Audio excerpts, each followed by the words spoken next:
սկսեցիք աշխատել, ձեր ապիկարությունը տեսանք, վարչապետը հրապարակային դες դուրս է շպրտել կառավարությունից, շպրտել է դուրս ձեզ կառավարությունից, այդ է մեր վերջնական եւ հստակ գնահատականը ձեր կառավարման ընդհանրապես եւ ձեր էությանը։ Զզվեցիք թողեք արդեն իսկականից, ձեռեք արել է ժողովրդին։ Այո, ապօրինի գույքի բռնագանձման ինստիտուտը անելու համար մեզ 3, 4, 5 տարի ժամանակ է պետք գալի։ 3 տարի ժամանակ է պետք եղել։ Հիմա մտել է ընթացքի մեջ այդ ապօրինի գույքը հատիկ ամեն ինչ վերադարձվելու է այս պետությանը։ Ու հիմա այսօր ջղաձգված եկել եք, փորձում եք ձեր լափածը թալանացա հետ բերեք։ Սենց ինչ-որ բան փորձում են քաղաքացիական պայմանագիր խմբակցության իշխանության ներկայացուցիչներին մեղադրել են բոլոր կերած բաներում ինչ-որ իրանք են արել։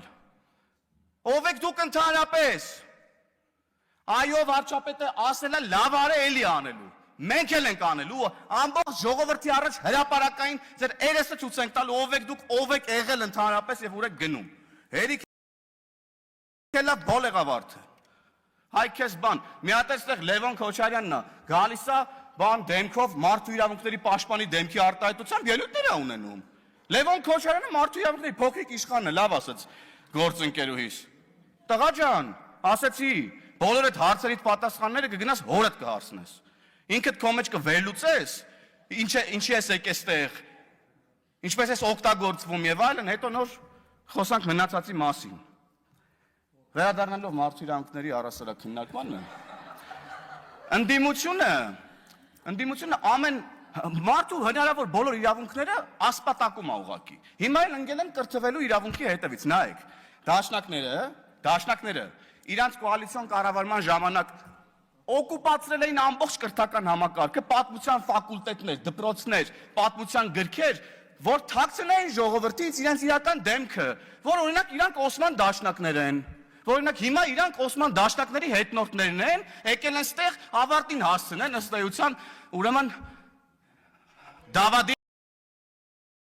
հələ հանգստացի դու մի հատ Թադևոս Ավետիսյան կամ Ավետիս Թադևոսյան, հանգստացեք ու իմ ելույթի ժամանակ ընդհանրապես տեղից խոսանք, չափերի մասին գնահատականը տվեք ձեր չափերը ցույց կտամ էսա ես քեզ։ Անցնելով առաջ։ Հնարավոր բոլոր իրավունքները ցած փորձում են ոտնահարեն։ Կրթվելուց խոսում ես, գալիս ասում են, խանգարեցես Թադևոս Ավետիսյանը միտքս կտրվեց։ Հա, օկուպացրել էին ողջ, ուրեմն կրթական ոլորտը, որ իրանց էս դավադիր, դավաճան, դեմքը թաքցնեն ժողովրդից, որ դրա քողի տակ, ուրեմն իրանց քաղաքական նպատակներ իրականացնեն, կրթեն սերունդ, որը չի գալու իրանց հետևից, որովհետև չգիտի իրանք ինչ են արել։ Մենք եկել ենք, ասում ենք իրանք ինչ են արել, պատմության դասագրքերում գրելու ենք հայ ժողովրդի պատմության բոլոր դրվագները, որին որ պետք է հայ ժողովուրդը ծանոթ լինի, որպեսզի մենք ելնենք ուրեմն իրական փաստերից եւ ապրենք եւ մեր ապագան կառուցենք իրողությունների վրա։ Իրական Հայաստան կառուցենք, այո, սիրելի գործընկերներ։ Մյուս իրավունքը, որ ասպատակում են ուրեմն այս ընդդիմադիրները, օրինակ խոսքի ազատությունն է, խոսքի ազատությունն է եւ լրագրողների իրավունքներն առասարակ։ Մի հատ թթու բառ ասես լրագրողներին, վայ, կգան պլակատներով ստեղ կկապեն։ Ամենայն հարգանքով բոլորիդ նկատմամբ սիրելի գործընկերներ, ես էլ եմ լրագրող եղել։ Մի հատ թթու բառ ասեն, գիտես ինչ կանեն։ Էլ չեմ պատկերացնում, նյութեր կգրվեն, էլ չեմ ասում ինչ վերնագրերով եւ այլն եւ այդպես շարունակ, բայց որ օրինակ ընդդիմադիր падգամավորը գալիս է ասում է, որ լավ լրագրող լինեիք, կներեք այս ժողովրդական խոսքից, լավ լրագրող լինեիք, դուք էլ 4 սատ տուն կունենայիք։ Այսինքն էսի չես ասում։ Տիկին Թագուհի Թովմասյան, հարգելի լրագրողներ, դուք նորմալ եք ընկալում ես, հարցեր չունեք Թագուհի Թովմասյանին դուք ընդհանրապես, դուք լավ լրագրող չեք։ Ես կարծում եմ, որ դուք լավ լրագրող եք։ 3-4 սատ տուն ունեք Երևանի կենտրոնում, հա? Օրինակ Տիկին Խամոյանը ունի, բան չունի, մյուս ընդդիմադիր նախկին լրագրողը ասելու Թագուհի Թովմասյանին։ Տիկին Թովմասյանը դից ծառայությունների դիմաց եք 3-4 սատ տուն առել Երևանի կենտրոնում, մի հատ էլ երեսով եք տալիս այն լրագրողներին, ովքեր 3-4 սատ տուն չունեն։ Այ քեզ բան։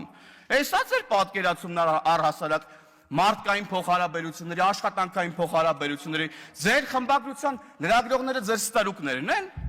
Հա? Լավ լրագրողներ են ձեր խմբագրության լրագրողները։ Մարդա 4 սատ տուն առել եք իրանց համար, նենց փող տվել եք իրանց, որ մարդա 4 սատ, ինչ եք խոսում ընդհանրապես։ Եվ պարոն Եղոյանը շատ ճիշտ է ասում, լրագրողական լրատվամիջոցների հաշվետվություններ կան, հələ մի հատ հրապարակեք, տեսնենք այդ որտեղից ձեզ այդ գումարները։ Եվ ես պետական կառույցներին նաև կոչ եմ անում եւ պահանջում եմ բացել ուրեմն լրատվամիջոցների մասին օրենսդրությունն ու կարդալ եւ հասկանալ, որ եթե կան լրատվամիջոցներ, որոնք հաշվետվություն չեն ներկայացրել, նրանք կարող են նաև չհավատարմագրել այդ լրագրողներին։ Հարգելի պետական կառույցի համապատասխան բաժինների գործընկերներ, հետևեք օրենքի տառին եւ պահանջին, խնդրում եմ։ Եվ սիրելի լրատվամիջոցներ, մեր հանրությանը ասեք, ձեր եկամուտները որտեղից են, ինչ են եւ այլն եւ այդպես շարունակ։ Եվ առհասարակ անդիմությունը իր ամբողջ փողերը լցրել է լրատվական դաշտ, լրատվական դաշտը լցրել է լրատվության հետ կապ չունեցող մարդկանցով ու փակել է դուռը այն մարդկանց համար, ովքեր ուզում են գալ եւ զբաղվել ռեալ լրագրությամբ, օգուտ տան պետությանը, բուֆեր լինեն քաղաքացիների եւ իշխանության միջև։ Բան չունեք, բա հարգելի լրագրողներ, ես մասով ասելու ընդդիմադիր գործընկերներին, ովքեր ղեկավարում են մի շարք լրատվականներ, թե մենակ մեզ պետք է գաք ինչ-որ sense խառը խաչաձև հարցեր տակ, երբ որ մի ամիտ մեկն ու մեկս մի ավել պակաս բարկասի կամ հղում կանի ձեր սիրելի տերտերների ասած բառերի վրա։ Մի հատ կարող է գաք էթիկայի հանձնաժողովի պահանջով մեզ դիմում գրեք, որ Թագուհի Թովմասյանի վերաբերյալ էթիկայի հանձնաժողով ստեղծվի, հա? Թե դրանից ավելի քիչ եք նեղվել։ Եվ կարծում եմ այստեղ էլ,